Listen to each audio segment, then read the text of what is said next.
Hello, everyone. Welcome back to the DGS Presents YouTube channel. For those of you that were alive in the 80s, you'll remember the cultural phenomenon that was the Masters of the Universe. Mattel released the He-Man doll line in 1982, along with the mini comics that came with the dolls.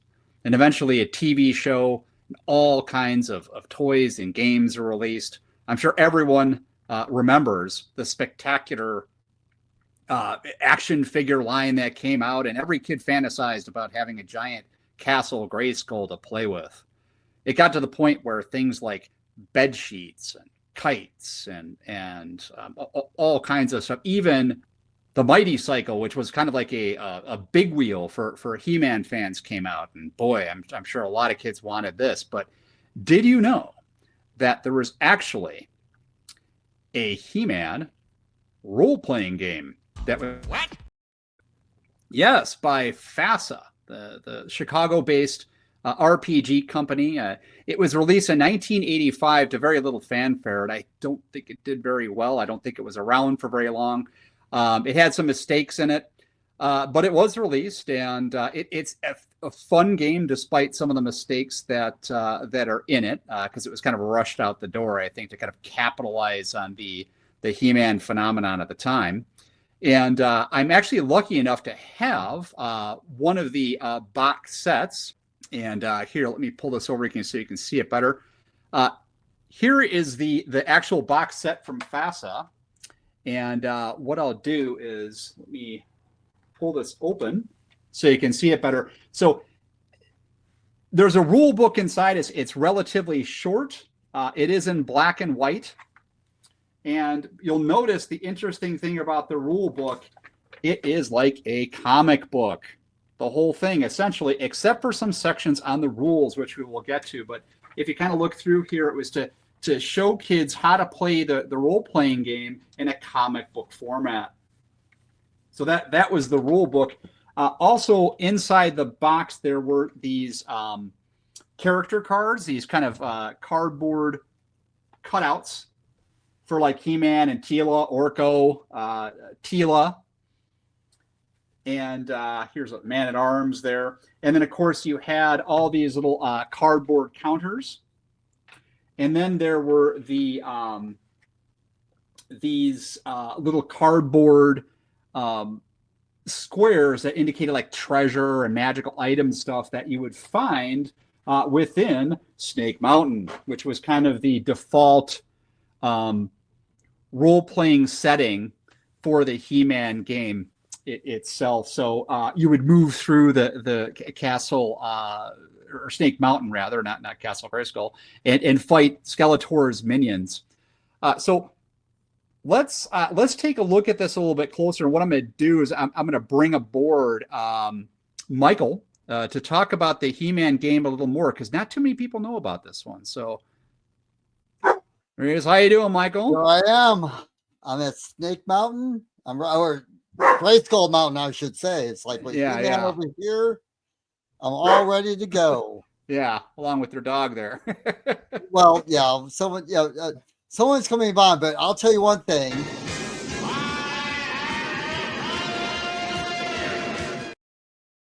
I'm ready to go. Yeah, we'll see about that, He-Man.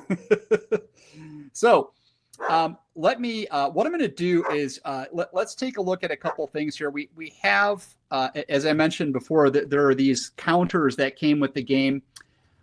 The game basically revolves around He-Man and his compatriots out to discover where the crown jewels are within Snake Mountain, and you'll see there's a counter for that. And there's also these other things in the game, magical items and treasure, like gold, gems, crystals. And then, of course, you have... Hold on. Are we looking for He-Man's crown jewels? I mean, what are you implying here? It might be He-Man's crown jewels. I don't know. right? I mean, I think they're hidden safely under his loincloth. I'm just saying.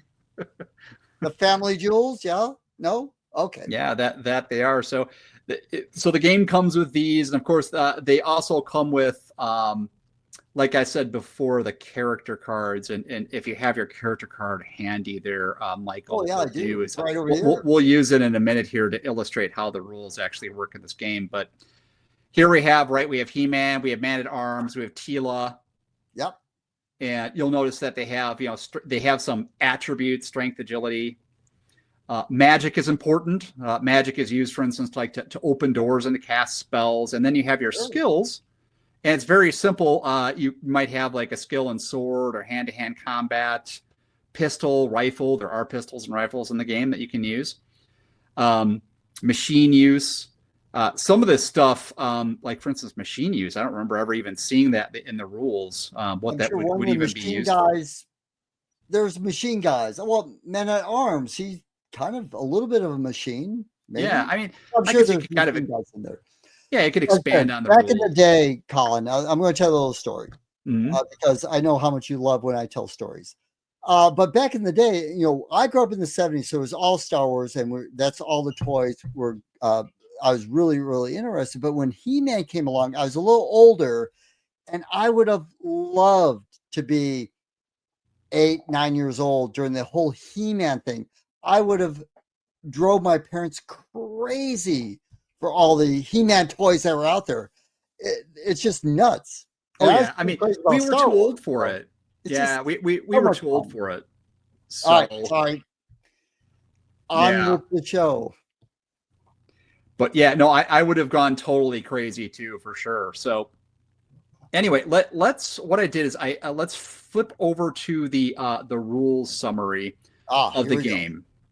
And we're not gonna read this line for line, but let's go over the rules very quickly here. The game setup. You lay out the board like we saw the board. We're going to see it again in a second. You assemble the playing pieces, which means you take like the treasure pieces and stuff, and you put them around the board on the blue stars. That's where like potential treasure would be. You also place specific magic items and locations. For instance, the blast jewel with Evil Lynn. She has her little her room on the board. She's got like a cauldron and stuff, like with like a Yep, boiling cauldron, snakes coming out of it. looking for So you would put He-Man that there. rules. Just saying. Yeah. Well, the jewels are going to be like in a random location, somewhere in Snake Mountain. There's the shrink and enlarge crystal. You give that to Skeletor. And then of course you place all the other markers around the board. And again, like I said, the goal is to discover the crown jewels of Eternia, hidden somewhere within Snake Mountain. Okay, Now, so hold on, real quick. So these are not quite like you couldn't write your own adventures for it. It's more like sure. like a board game, like you would place pieces around and you go for it. Because I would expect if it's a role-playing game, if I'm looking for He-Man's jewels, I would look under the Snake Mountain because usually that's where my jewels are. Yeah, Mostly. I mean, you could write I adventures would on your own. It write doesn't say you an can't. adventure. I mean, yeah, I mean, you certainly could, but this is kind of a hybrid board game, Okay, role-playing game, no, right? which is great and stuff like that. But man, I could have so much fun writing adventures for the whole He-Man thing. In fact, I think we will. And when Sure. I say we, me and the voices in my head will do that For because sure. we all are on board with what I want to do. Mostly. Okay. Anyway, Sequence of play. If we look down on this sheet here, it says player characters move. Now, really, you start on, I think it's location 4 in Snake Mountain, and you all come in there, and depending how many characters you're playing with your cardboard cutouts, players move. Some, none, or all of their movement rating, and it's on the character card how much you can move. I'm looking at it. Yeah. Yeah, movement from square to square costs 1 point, right? So if you have movement 4, you can move 4 squares. Movement through doors costs an extra movement point. And movement through magic doors is prohibited until opened by a player character using magic. So there are some magic doors that look like kind of glowing circles on the board. We'll see those in a second when I bring the board back up.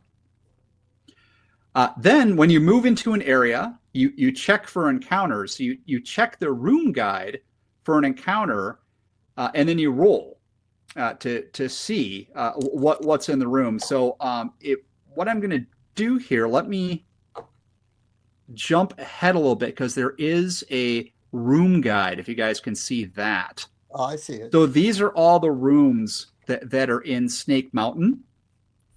And some of these rooms have just like random encounters. Other rooms have a specific person, like for instance, Evil Lynn, right? She's in Area 1. And there's specific treasure in there too, the blue star. There's also, if you look on the encounter table, when we roll 2d6 to see what the encounter is, there might be a modifier. See where it says like +1, +2 in there? The more dangerous rooms will have a bigger modifier, which means you're more likely to run into like a specific bad guy like Merman or Beastman or even Skeletor himself, depending what room you're in. You might roll on the character table. There are some other specific rooms, like I think there is there's a room that's like a swamp, right? And there's like a sea monster in there. I forget what his name is, but we'll see him in a second. But he's always in there. Well, I have a question, Colin, just real quick. So if you go into Evil Lynn's sitting room and she's there, you fight her, right? Yep. So if you defeat her, can you like cut off her head and then like present it to Skeletor and you get like a +2 or 3 bonus when you fight him? That'd be a house rule. What happens when you meet? Can you actually defeat her? Like, yeah, that would be a special house rule, I think. Yeah, I mean, again, you can play it any way you want. I mean, if you want to be like really scary and creepy and do it that way, you can. But is it a part of the game? So, like, if you meet Evil Lynn and you defeat her, what happens to her? Does she go like pop off to wherever? It's like, oh, I think she's just like she's unconscious, right? I don't think. I mean, this is a kids' game, right? Killing people. What? I mean, I guess you could kill people. First off, you never said it was a kids' game. I thought it was like a straight up like D&D kind of game. I guess it could be. Well, heck. Okay. Well, I got to go because I thought you misled me, Colin. Yeah, it doesn't say you're killing people. I'll see you later. But anyway, so that is those are the rooms. And if we go back to the sequence of play and we take a look at this a little bit further, after we check for an encounter in the room, if there is a monster, it will start on the red star inside the room, or maybe it's a hallway too. And then we put the monster on the red star. Then we resolve player combat, and each player may attack any monster within the limits of the combat rules. Now, I did notice one thing about this is that it seems like the player characters attack first. There is an attack and there's a defense, and it seems like kind of the players get the chance to attack first. So there's not really any like ambush rules, Skeletor's not going to come out of a doorway and hit you with this magic sword like out of the blue. So you have a little bit of an edge in that respect. You may cast spells, which we'll talk about in a moment. And then evil characters move, and then evil characters attack. And now you're on defense. And then you can do a search to see what's in the room. Now, in the combat section here, you see that weapons have specific damage that they inflict. For instance, a sword will inflict 12 body points of damage. A pistol will inflict 16 points of damage. And then hand-to-hand is just 4. And then certain weapons have a range. Obviously, a sword, you have to be right next to somebody. If you have a pistol, or a rifle, it's unlimited, right? They can just shoot all the way down the hallway. And a club, of course, you have to be right next to somebody. Then you have these spells. Okay. For instance, like a magic blast. which does 16 points of damage to a target. You can also cast a shield that gives you a +4 modifier to a defender in combat. So I'll talk about how combat works in a second, but that basically, it kind of adds to your armor class in some ways. There are some other spells listed here too, like teleport. You can teleport around.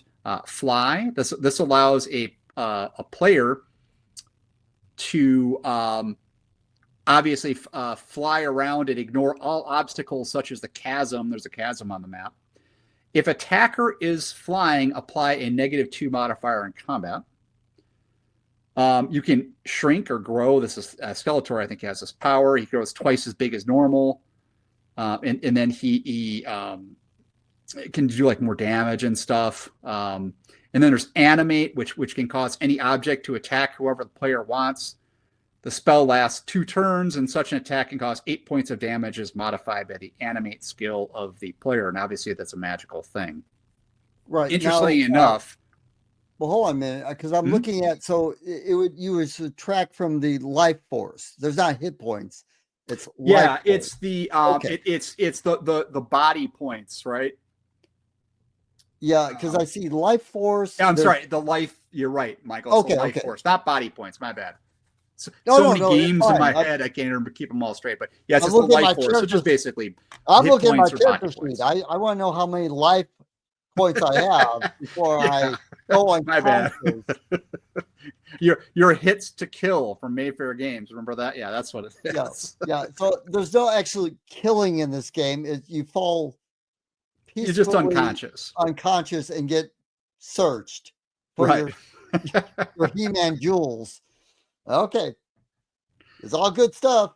I can't wait to write this adventure. It's going to be different a bit. All right. Yeah, and then to let's see here, to cast spells. To cast spells, you actually have to subtract the number of points used to cast the spell, and then you have that effect that I described earlier, right on a character. That's kind of how that works. You'll also see the enemies, which you may encounter within Snake Mountain. It might be Skeletor himself.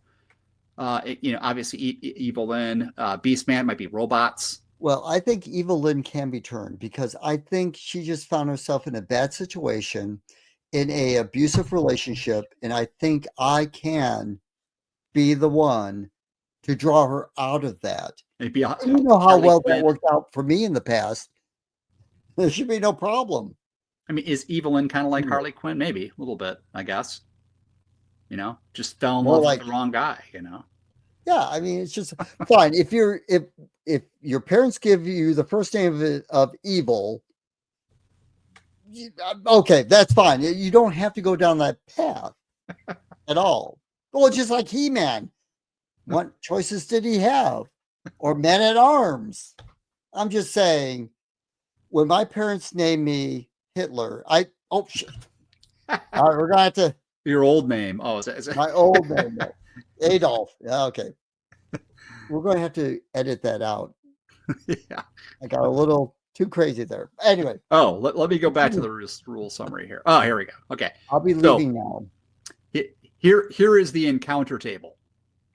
So when you roll, there's a chance in a given room, if you roll high enough, that you'll get to a special encounter or a character, specific character. And here are the rules, right, for casting a spell.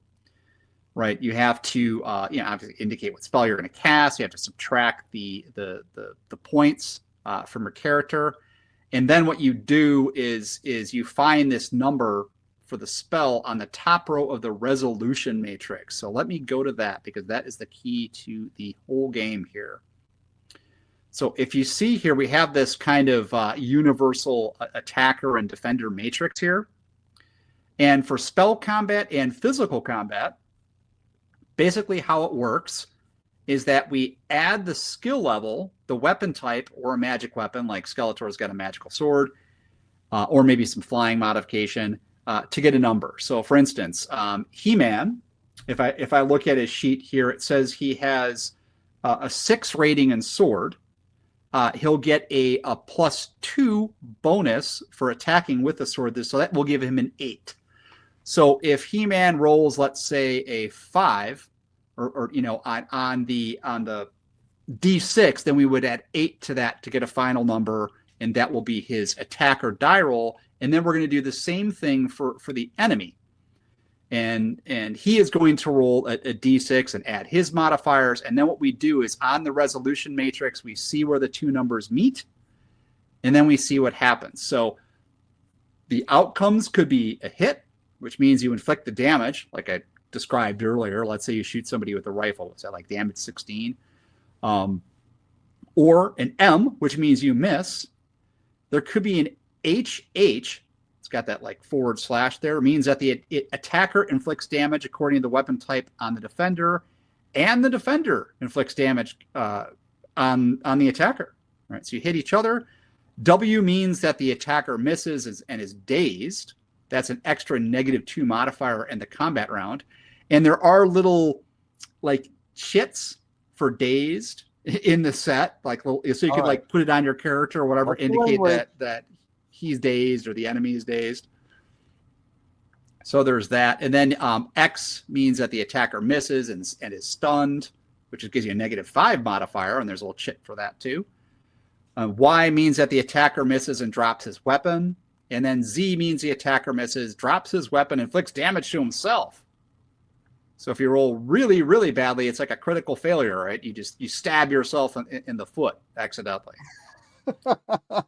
So that's just like a woman.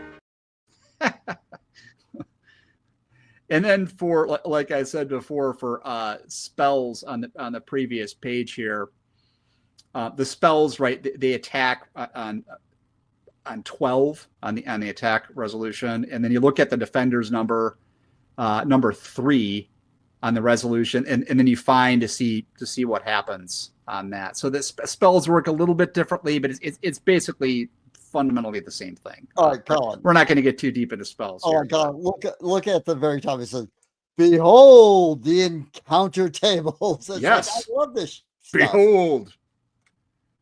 I know. It's glorious. I love it. I love it. I can't wait to play it. Yeah, well, let's do that now. Come on, we'll do it a little bit here. Okay. When you're ready, we can. I got some dice. I'm ready to roll. Yeah, let me let's see. Let's remove this and let I'll me try go not up here. to get it canceled while I'm playing. So let's see here. How about, what's the best way? Here we go. Let's move this up here. Oh, there we go. All right. So, and again, I've played this approximately once ever before with my kids when they were very, very little. With this same box set, it even has the same like marks the pencil off of the life force and everything. So it's been a while. All right. So let's say I'm just going to move it to a place where we can see. Let's go all the way up here. And let's stick, and Michael's playing He-Man, and he's right there in the center of Snake Mountain, right? You have Skeletor's big dining room table there next to him on the right. You have the room up there to the north. Looks like there's another room off to the left there. Oh, look at that.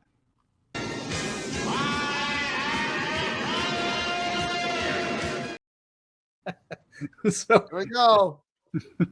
Hi. So yeah, he's right. Oh my gosh. That which cannot be unseen. Hey. It's not that bad, is it? Yeah, maybe a little bit. Anyway, I have the power. Yeah, let me bring up the let's go to the encounter table. All right, here we go. I'm ready. Okay, so yeah, you tell me where you want to move. All right. So I think He-Man can move what, 4? I have a movement speed of, where is it at? 5. 5. And remember, doors cost extra to move through. Okay. So to my where the Skeletor faces, where is that? Is that a door? It seems like their office. No, right here to the right. That's just a room. All right. Fog of War. There looks like there could be an encounter up here to the north. You could go check that out. That might be easy. Well, I'm going to do a Fog of War. I don't see anything but the hallway. So I can move 5. I'm going to go that way. What square is that? Is that way being what? North, south, east, west? That would be, as I'm looking at it, that would be west. I'll move 3 squares west. Okay, away from into the dining room? No, away the other way. This is west. Oh, I'm sorry. I'm sorry. No. When I'm looking at this is west. Yeah. Oh, there we go. Okay. So I want to move 3 squares west because there's a door there. I want to see what's behind that door. Okay. Yeah. You can go. This is Fog of War. I don't know 1, what's 2, behind that 3, door. right? You'd have to spend extra to move into there. And then that room, if I recall correctly, there's that sea monster guy in there. Ooh, sounds delightful. I have to go back up to the room. Here, let me pull up my table here for the rooms. And that is room number 11, which is the swamp room, and that is a swamp monster in there. Oh, shit. I'm He-Man. I care not for what is in that room. I'm looking for my jewels. That's what I'm looking for. Yeah, let me bring up the... All right, let me see here. Swamp monster. Mr. Swamp Monster, have you seen my jewels? Can I see your jewels? Okay, so the swamp monster, he has... So you move in there, okay? Yes. And obviously you're going to have to deal with him. So it says the swamp monster cannot leave the room. Whenever anyone enters the swamp room, the monster will attack them. The monster can make 2 12-point attacks per turn. Who he attacks is purely random, or it's just He-Man. So the monster will always defend, never attack. So he's always on the defensive side. And it looks like he has a life force of 60. So He-Man is in there. Swamp monster attacks. And what you're going to do then, Michael, is you are going to roll a d6. Yep.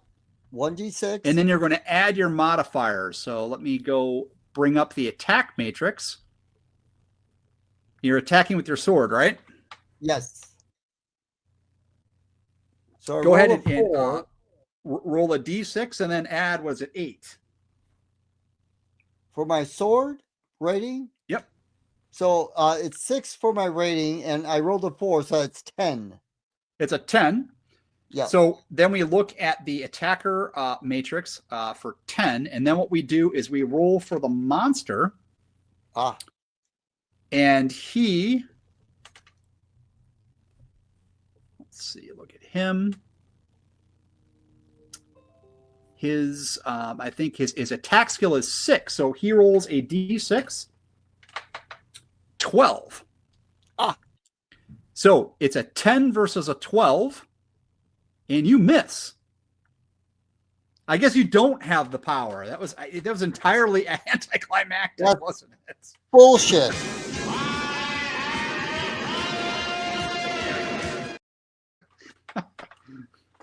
So now the monster is going to attack back. Okay. I'm going to hold up my... I guess there's not much... the monster He-Man magical? does have a special power with his sword to deflect spells. Right. Is he not casting physical a spell? attacks? Okay. That's what I'm waiting for. I have my magic sword, and I'm looking for my family jewels in this dungeon. So go ahead and roll another d6 for me. All right. And I'll roll 1, 2. I rolled another I got 4. 12. Oh, shit. Well, I rolled a... Shoot, I rolled a 4 again. Okay, so it is a 12 versus 4. And... Is this a magical attack? No, it isn't. It's a physical attack. So he hits you for 12. So you would mark off 12 damage. on your my sheet, life force? on your life force, those Yep. little boxes, right? Yep. Let me go ahead and do Yeah. that real quick. You just get this up Little here. boxes there, right? So 61 minus 12. All right. I'm down to 49. All right. I'm But going now, to off oh, you know what? He can attack healing twice. He grab. attacks twice too. Oh, this time he rolls a 4. So roll again, Michael. Okay, I'm rolling. A 2. So he hit me again. Okay, subtract I another don't- 12. Just like a woman. All right. He-Man is not looking good right now. It's just not going really well. But now you have a chance to attack. Or Or I you can run leave away. and close the door silently behind me and forget all about this stuff. You're going to run away? No, I mean, the swamp monster doesn't leave the room. You could run away. I wouldn't know this. And I'm looking for my jewels and I would hate to leave the room knowing I have no jewels. Okay, so I'm going to. Is there any way to persuade him not to attack me again or no? No, he's a mindless beast. I mean, you would have to leave the room. Or you just keep biting him and try to kill him. Oh, He's right. pretty Here we tough. go. We're just going to keep on fighting. This is just for fun. All All right. right, So go roll a d6. Tell me what you got. D6. Okay. Oh, I got a 5 this time. Okay. Plus my sword, which is 6. And then, calculate this. 2 for the sword, 6 for your skill. So it's 5 plus 8. All right. I need to calculate this. Math is not my strongest thing. All right. So that's a pretty good hit then. All right. So that's a 13 against his, and then he would defend. Oh boy, I rolled a 10. No, you still hit him. Oh. And then you do sword damage, which is, if I scroll up, I think it's like, what, 8? Here, hold on. It is 12. Okay, so he suffers 12 damage. All right, so we could keep going like this. Well, he's got like true. 60 health. I don't know if the audience wants to watch the whole combat. Oh no, of course not. Okay. But anyway, this gives them the taste of how combat goes and stuff like that. So it does. And then, like, for instance, let's say you get through the swamp creature, right? And if you got all the way up here, right, you would get to Evil Lynn. Right, and I think she has a well, that's fine. What's my seduction roll? Here's also. Then you'd have to deal with Evil Lynn. But what's my seduction roll? I mean, can I persuade her to hand over my jewels? There's no seduction roll. It's not that complicated of a game. But would it be like maybe a hand to hand? I'm just saying, like kind of rustle and tussle her a little bit. Yeah, well, I don't think so. No, I think she attacks you with a blast spell. Oh, forget that. And then you have to deal with her, and then you could win her treasure, and then you could go fight Skeletor, and Skeletor's got a magic sword, all kinds of crazy stuff. Like, if I bring up the enemies again, right, here we go. Listen, I have a magic sword too. Evil Lynn, I might be able to sway her to the other side. Just saying. If she can handle my jewels, she can handle my magic sword. That's all I'm saying. What? So saying. Ultimately, once you get to Skeletor, you'll see here he has a +4 magic sword. So his he would get a +4 10. You get a modifier 10 every time he attacks you with the sword. So he's like really pretty he's pretty badass. What's my evil sword bonus? I mean, maybe that's why Evil Lynn is still around here, and maybe Tila doesn't realize that he has a +4 on his magic sword, Skeletor. Have I been lying to Tila all this time? I don't know. I don't know how this game works. I'm just saying. Oh, Jesus Christ. Okay, I'm rolling. He-Man! With Skeletor, I'm rolling. Oh, shit. I rolled a 1. God darn it. You can't stop me, He-Man. Skeletor, I will get you, even if you have the +4 of oh, Jesus. See, now I understand why all the baddies love Skeletor. He's just too much of a badass. Damn That's it. cool. I mean, he's got a cool Where girlfriend. did Skeletor go? He's I was got a after pretty nice him. crib. He has robots. I mean, there are robots in this game as well. Well, I can I think they're understand. like little. Evelyn loves a I don't know little what the bit chits- of machinery, I heard.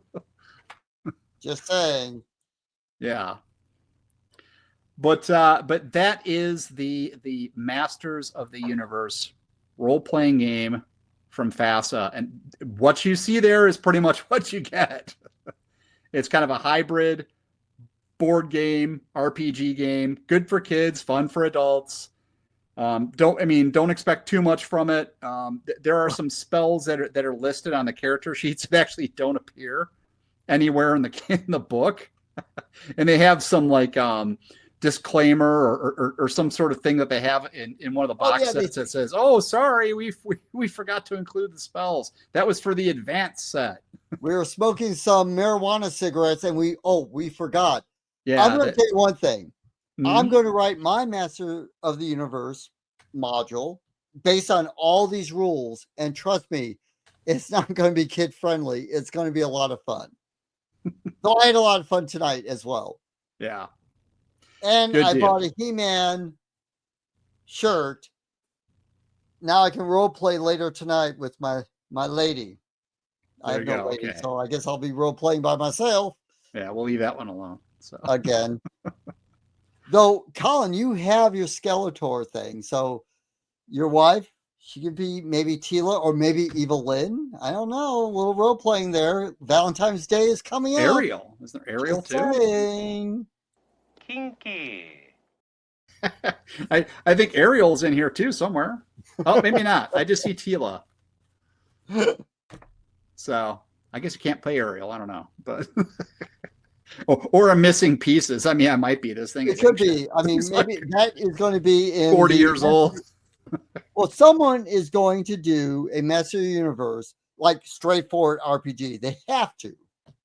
Full on kitsch, full on fun. Yeah, maybe we should apply for the IP so we can do it. Oh, Jesus. Well, now that we can't get canceled anymore because of how things are unraveling in our modern times, yeah, you never know. It could be great. True. It's going to be a blast. Well, we got to remove this. All right, there we are. There we go. Who needs to see all that stuff? Great. Anyway, so we got this under our skin. Oh, geez. See, that's what I missed out on. Indeed. Oh, my God. It would have been glorious. I missed out on all that. Would have been glorious. Of course, I have all my Star Wars stuff still. So. True. I wish I had my Micronauts. Remember those? I was so I had the Marvel comics for the Micronauts. And then the Micronauts came out, and I'm like, oh, yeah, I really want those. But then there was Star Wars, and there was no competition. It's like either like another Jawa or Sand person or another Stormtrooper or a Micronaut. And I'm like, I had a lot of the Micronauts. I remember when I was a little kid, when I was like, 7 years old, I'd be playing around in the bubble bath, and I had my Micronauts in there. I did maybe big like battle cruiser and stuff in there to be like fighting. That was awesome. Oh man, Mr. Bubble. Remember Mr. Bubble? Oh yeah. All that stuff. So I'm sure it was very toxic and probably did something to our sperm count. But other than that, it was great. Well, I mean, we played with the lead miniatures too with D&D. So I mean, well, I probably lost 20 IQ points. Well, yeah, I did for sure because, well, I grew up in the 70s, man. It's just, though I survived. That's the whole thing. It's just like, if Love you survived Canal. the 70s with lawn darts, lead paint, lead in the gasoline, 3 Mile Island. things that shot out of toys. Oh yeah, it's like I Darts. deserve to be here. Oh, remember when they used to have refrigerators that would lock? So Oh, I know. I do remember that. Yeah, kids would get trapped in refrigerators and die, and it's like, yeah, well, that's what happens when you're an idiot. I know, it was crazy. Full on natural selection at work. Oh gosh. And you survived, and I survived, so we deserve to be here. True, we did. So, and on that note, okay, bro, we are going to wrap this up. This was Masters of the Universe role-playing game. I promised that we would do this episode. We did it. I'm not sure what the next one is. We will see. What? See what we want to do. But by the power of Grayskull.